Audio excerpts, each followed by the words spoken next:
En 20 siècles, 8000 arbres, et puis en 20 ans, on en remet 50% de plus.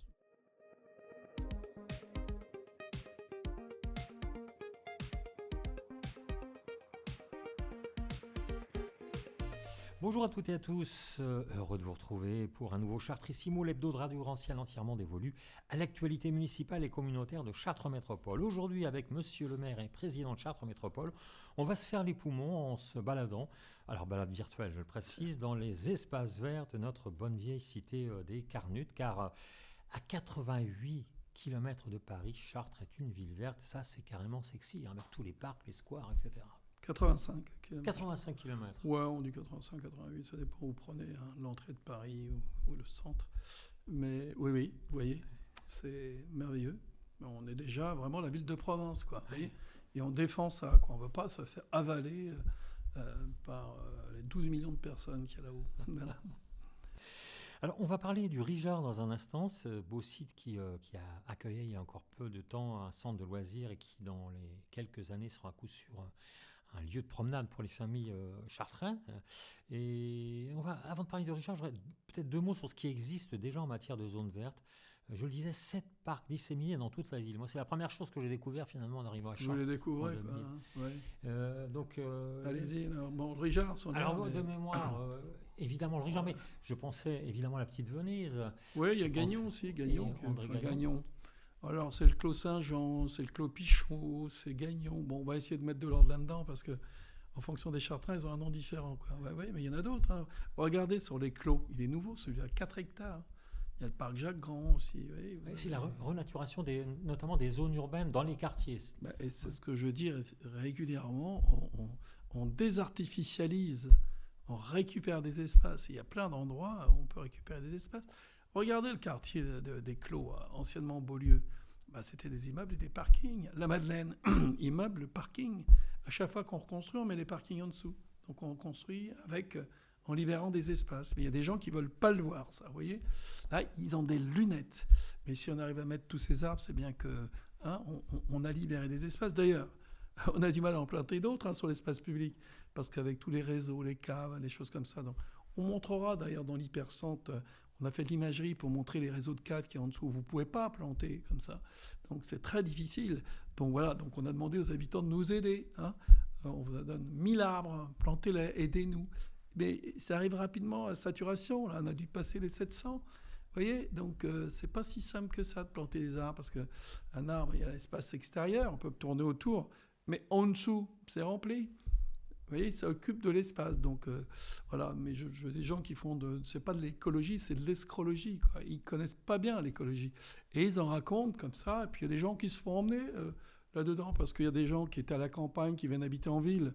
Ils aimeraient bien avoir les mêmes arbres qu'ils avaient à la campagne, tout en étant en ville. Vous voyez, ils veulent une chose et le contraire. Donc il y a quand même la butte des Charbonniers avec... c'est un beau parc, la butte des Charbonniers. Mais vous avez le parc Jacques-Grand au Clos, vous voyez, c'est tout ça. Il y a plein d'espaces de verdure aussi, je veux dire, à la Madeleine. Donc voilà, il y a un peu partout. Il y a un quartier qui a beaucoup changé aussi énormément, que j'ai découvert moi quand je suis arrivé, c'est Rechèvre. Donc Rechèvre est devenu vraiment un espace végétalisé. Et puis avec la politique de l'habitat qui va avec. Bien sûr, c'était des petites maisons. Mais il y avait quand même de la verdure à Rechèvre, mais des petites maisons, là, que c'était une opération expérimentale. Ça devait tenir 20 ans. C'était pas dans le logement social, ça devait tenir 20 ans. Puis au bout des 20 ans, il y avait des familles qui étaient là avec des enfants. Ils étaient bien là avec ces grands jardins. Donc du coup, c'est rentré dans le logement social. Mais en 2000, quand je suis élu, ça c'est un programme des années 50. Et en 2000, quand je suis élu, le maire précédent, il arrêtait d'attribuer ces logements-là parce que les interventions qu'il fallait faire pour les rendre viables coûtaient plus cher que de reconstruire. Donc au fur et à mesure, d'ailleurs ça m'a surpris un peu les habitants quand j'étais élu, mais je reprenais le programme dans mon prédécesseur sur lequel il avait raison. Donc moi j'ai dit au fur et à mesure qu'on récupérera des terrains, libérera des espaces, on reconstruira, mais vous resterez là le temps que vous voulez, quoi. D'ailleurs on n'a pas tout déconstruit. En un quart de siècle, on n'a pas tout déconstruit. Il y avait 198 maisons, on en a conservé 14 dans une raquette pour l'histoire. On les a entretenues, celles-ci on peut les relouer, et puis les autres on les désinstalle au fur et à mesure, mais c'est pas encore complètement terminé. Mais au fur et à mesure, il y a des espaces qui se libèrent, on construit intelligemment, c'est-à-dire que les parkings ne sont plus en surface mais en dessous. Donc voilà, et on voit une ville se reconstruire. En fait, il y a un potentiel énorme sur Chartres si on prend attention de mettre le stationnement en dessous. Et là, c'est l'inverse de l'artificialisation. D'ailleurs, nos opposants qui disent n'importe quoi sur le sujet devraient regarder d'un peu plus près la région, parce qu'il y en a certains qui sont élus régionaux, et c'est la région qui nous félicite sur nos taux de, justement, désartificialisation. C'est ce qu'on fait quand on construit... on concentre un certain nombre d'activités sur la gare où c'était artificialisé. Eh bien, si on avait fait ces activités-là à l'extérieur, ça aurait coûté, par exemple, le cinéma, le parking, bon, pas le nœud intermodal parce qu'il devait être là, mais rien que tout ça, c'est une dizaine de 15, entre 10 et 15 hectares à l'extérieur, sans compter les voies de circulation et tout ce que ça aurait généré. Donc voilà, c'est ça la vraie urbanisation. Et puis, il y a les chiffres. C'est-à-dire que quand vous êtes arrivé en 2001, je crois qu'il y avait 8 000 arbres à Chartres, et aujourd'hui, ils sont 11 000, donc c'est 3 000 arbres. Non, il y en a 12 000. 12 000 arbres. 12 000, puisqu'on vient de faire l'opération 1000. On est passé de 11 à 12 000. Et là, avec les 1000 autres qu'on est en train de faire avec les habitants, on va passer à 13 000. Oui, ben voilà. Donc, vous voyez, en 20 siècles, 8 000 arbres, et puis en 20 ans, on en remet 50% de plus. Donc, vous voyez, c'est... Avec le programme 1000 arbres, le millième a été planté pas loin. Hein. D'ici, c'est un olivier. Pourquoi ? C'est vous qui avez choisi l'olivier, ça ? Oui, parce que je me dis... alors, l'olivier, on se demande quel est son meilleur endroit. C'est plutôt dans le sud. Vous voyez, vous allez en Grèce, il y a des oliviers partout.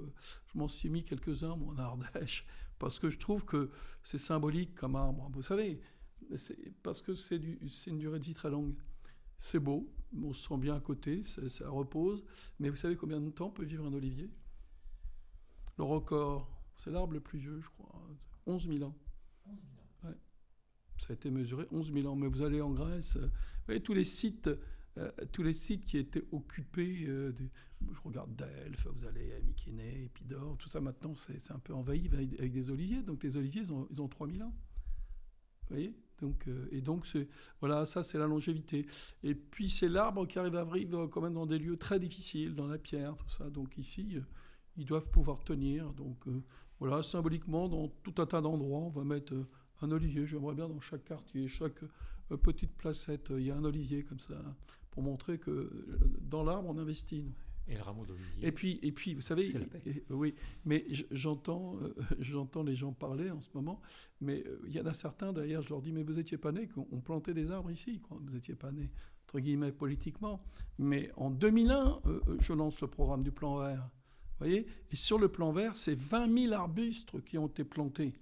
Vous avez vu ? Ce plan vert là, qui aujourd'hui fait 27 km, en fait, au total, c'est 50 km entre Maintenon et Saint-Georges-sur-Eure. Donc voilà, on s'en occupe. Et puis regardez, quelle balade à l'intérieur d'une zone urbaine. Donc c'est quand même merveilleux. Parlons du Rigeur à présent.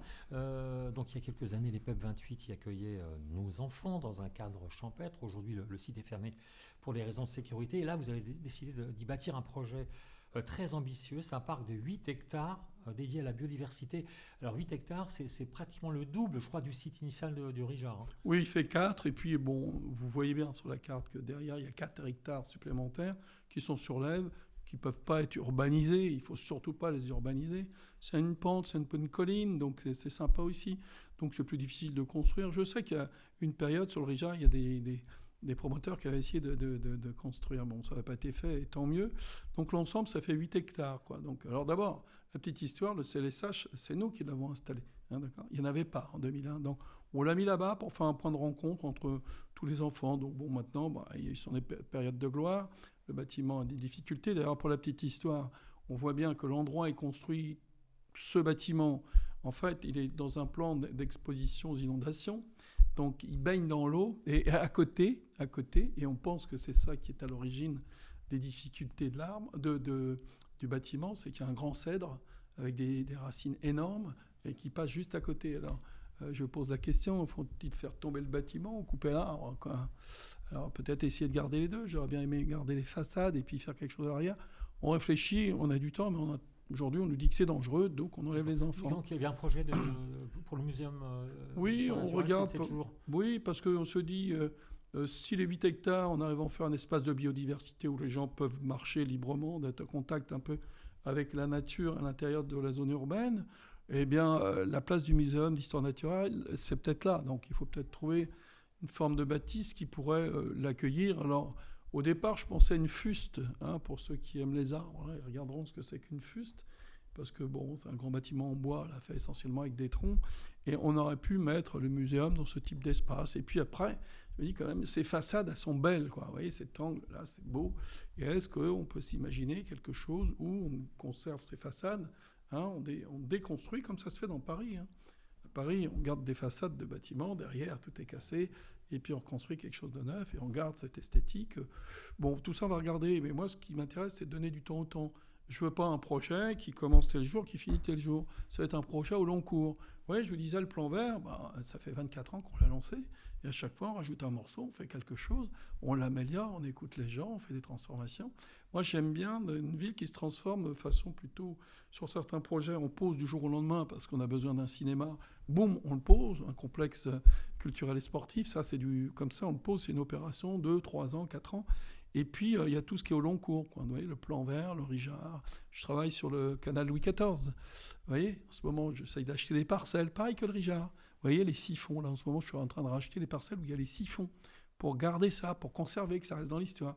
Donc, c'est ça qui est intéressant sur la durée, quoi. Faire un peu de choses chaque jour, puis à la fin, eh bien, on a un beau jardin. Alors, il y a déjà quand même 72 arbres fruitiers plantés, je crois, c'est ça? Oui, on a coupé les autres. À peu près le même nombre. Tous les arbres étaient morts, hein, sur place. Je ne sais pas pourquoi. C'est pas ce qui s'était passé. Pas tous, pas forcément tous. Mais la prairie où il y avait ces arbres-là, on a coupé. Et là, on a planté un peu plus de 70 fruitiers. Fruitiers parce que tout ça, ça va amener de la faune. Vous allez voir les oiseaux. Ça va entraîner plein de choses, hein. Vous allez voir les abeilles, tout ça, c'est tout. Voilà. C'est le cycle de la vie. Donc c'est pour ça, même dans les 1000 arbres qu'on plante sur la ville, qu'on a plantés, il y a 70%, 60 ou 70%, c'est du fruitier. Alors je crois que vous avez même prévu des éclairages un peu particuliers pour ne pas brusquer les mœurs des oiseaux. Oui, ça c'est en même temps qu'il y a le plan vert, le long de la zone bleue, c'est la rivière, eh bien on fait une zone noire, c'est-à-dire qu'on essaye d'éteindre la lumière le plus possible pour que la faune soit vive tranquille. Ils se sont tous perturbés, hein, les animaux, avec vous voyez bien, hein, quand il y a un réverbère, tous ces insectes qui se groupent à la lumière, en fait, on dit tiens, ils sont contents, là, non, ils sont perdus, c'est le contraire. Donc quand on voit ça, on dit tiens, ils sont contents, il y a la lumière, s'ils ont perdu leur trousseau de clés, ils vont pouvoir le retrouver. Vous voyez?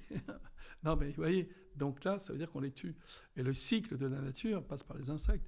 Je disais, j'étais à l'Assemblée générale de la Gardonnette hier, je disais que bon, il faut protéger justement tout ça, parce que c'est le cycle de vie des poissons. Les gens pensent que les poissons, ils mangent du maïs, des vers de terre, la truite, quelques vers de terre quand il y a des crues, des choses comme ça, mais naturellement, il n'y a pas tout ça dans l'eau, hein. Donc voilà, donc toutes ces amorces, tous ces appâts, c'est pas leur nourriture naturelle. 95%, une truite, elle se nourrit d'insectes, quoi. Donc de larves d'eau, un certain nombre de trucs dans différents stades, quoi. Subimago, imago, enfin des spentes et des insectes qui sont morts sur l'eau. Et donc voilà, c'est ça leur cycle de nourriture. Donc elles se nourrissent beaucoup justement d'insectes qui ont des cycles de vie de quelques heures, quelques jours, qui tombent sur l'eau et là, tac, ils se nourrissent. Là, c'est le pêcheur la mouche qui parle. Oui, parce que qui a passé des mois de sa vie à observer la rivière. Oui, quand je vois tous ces spécialistes qui sortent pas de chez eux, qui regardent les choses peut-être à la télévision. Donc tout ça, si vous le protégez, automatiquement le cycle dans l'eau, c'est ce qui se passe. Si vous protégez ce qui se passe dans les arbres, dans l'air, dans le cycle de l'eau, ça pourra fonctionner. Les gens ne voient pas ça, qu'il y a ce lien-là. Et la lumière perturbe ça. Alors on est content quand on éclaire un chemin comme ça. Pourquoi faire? Pour qu'il y ait une personne qui passe de temps en temps. C'est un gâchis total. Ça, voilà. Donc, alors, il peut y avoir des éclairages qui sont peut-être nécessaires pour certains passages, tout ça, mais orientés vers le bas, doux, quoi, vous voyez. Donc là, les LED, ça apporte beaucoup. Donc c'est cet éclairage intelligent qu'on est en train de mettre en place. C'est la trame noire. Voilà, trame verte, trame bleue, trame noire. Voilà. J'ai expliqué ça hier à l'association de pêcheurs, qui sont 3000 les pêcheurs. D'ailleurs, je me suis aperçu que même, ce sont vraiment des lanceurs d'alerte sur sur le long de la rivière, sur les étangs, tout ce qui ne va pas, une pollution, mauvais usage, des dépôts sauvages et tout ça. On est alerté par ces gens-là. Donc ils sont 3000 à pêcher, donc c'est important. En plus, il y a toute la continuité écologique, donc le cycle des poissons, tout ça, puis même d'autres phénomènes avec le cormoran. Le cormoran, c'est bien, on protège tout ça. Mais quand il y en a trop, il détruit le reste. Hein, donc, oui, mais le cormoran, le problème, c'est que il n'a pas trop de prédateurs. Les prédateurs, quand il est grand, c'est le pigargue. Vous voyez, le pigargue, ou assez, vous avez faucon pèlerin pour les petits, mais sur les petits. Mais vous savez ce que c'est qu'un cormoran? Vous avez vu ce que c'est qu'un cormoran? C'est énorme. Donc, au vol, il n'y a que le pigargue qui peut le tuer, quoi. Donc, c'est compliqué. Merci beaucoup, Jean-Pierre Gorge. Merci à nos auditeurs et à nos auditrices pour leur fidélité. On se retrouve la semaine prochaine pour un nouveau Chartrissimo. Il sera question de Autricum ou Autricum. Certains disent Autricum, d'autres Autricum. Je ne sais pas ce qu'il faut dire.